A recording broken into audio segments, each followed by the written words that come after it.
Are sports card repacks scams? Let's consider.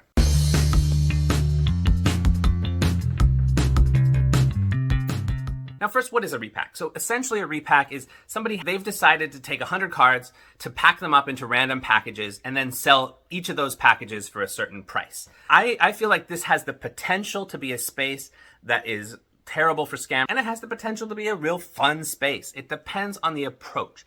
And this is why I think when you're getting involved, if you're going to buy repacks, you have to just know what is the framework of that repack. It has to be very transparent.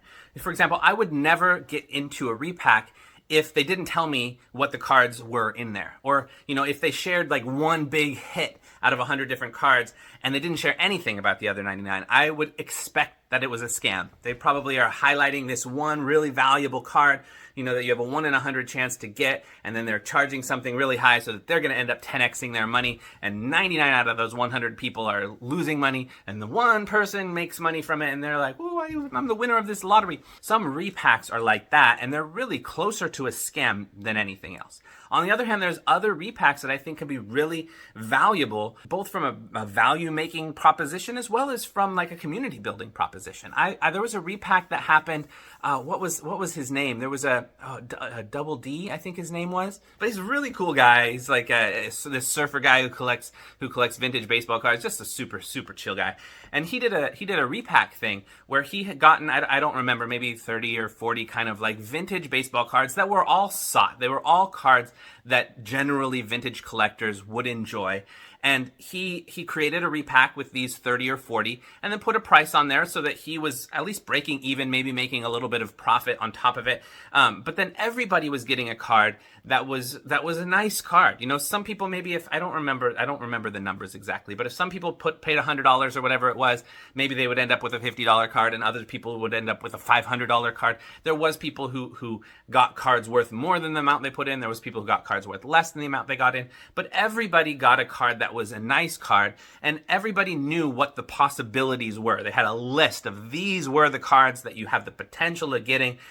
These 30 cards, you have a 1 in 30 chance at each of these. And they kind of could see very easily which ones would like break even from a value perspective, how many of them they would lose money on, how many of them they would gain money on. And they approached buying into this kind of thing with full awareness of that. That's no problem. In fact, that could even be a really nice thing. If that's what it is, then people can choose to buy with full knowledge and full awareness. There's no hidden agenda. There's no kind of scammy undertone. It's just a thing that people can do. No problem. So I feel like repacks are one of those spaces that have space for real scammy behavior or have space for being perfectly okay. It depends on the approach. So I think it just requires people who are going to buy into repacks to make sure they know what they're getting involved with. I think that's just the role of the customer, is to seek out that education, to make sure that they know what they're doing before they get involved with it. And the same could be said about a lot of things in the sports card world and outside of the sports card world.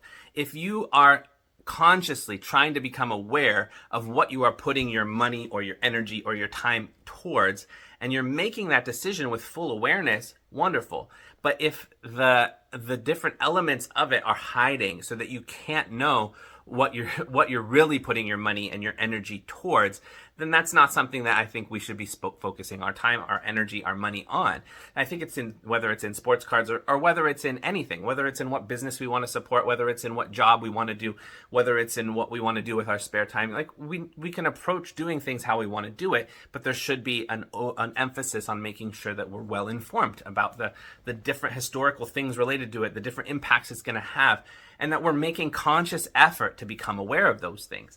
And that's what I think we need to be doing. It's about education spreading, not about stopping repacks, for example. I don't think there's any value in going out there and just saying repacks are scams, repacks are scams. I don't think that helps anything. In fact, I think it makes people just be like, whatever, just push you aside. But if instead you be like, okay, if you're getting involved in a repack, these are the things to watch out for. Make sure there's transparency. Make sure that the values they're sharing and the comps they're sharing, if they are sharing comps, are generally accurate, that they're not trying to scam you on that. Make sure that, you look into like the integrity of that individual.